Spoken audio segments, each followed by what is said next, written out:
హరిణం మనకి పాఠం చెప్తుంది. కిరాతుడి సంగీతం విని మోహం చెంది బందీ అయింది. ఇది విన్నారా?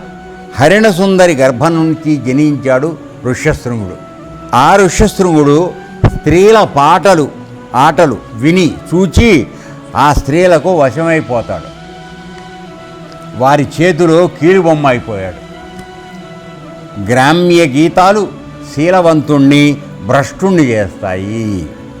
ఇది లేడి గురించి యోచించి నేను తెలుసుకున్నాను అని చెప్పి. అయితే ఋష్యశృంగుడు తర్వాత చాలా మారిపోయాడు ఆయన. అందుకే ఆయన ఇంకా కొమ్ముతో పుట్టాడు.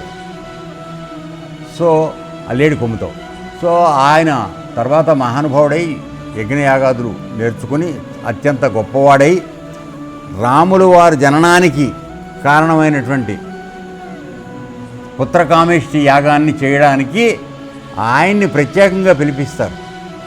ఆయన ఎంతటి గొప్పవాడంటే ఆయన ఏ దేశంలో కాలు పెడితే ఆ దేశం సుభిక్షంగా ఉంటుందిట, వానలు పడతాయి, అసలు క్షామం అనేది రాదు. అంతటి శక్తివంతుడైనటువంటి వాడు ఆ ఋష్యశృంగుడు. సో మొదట్లో ఆ విధంగా జరిగింది. బహుశా ఆయనే మరి మారిన తర్వాత ఇలా జరిగి ఉండాలి.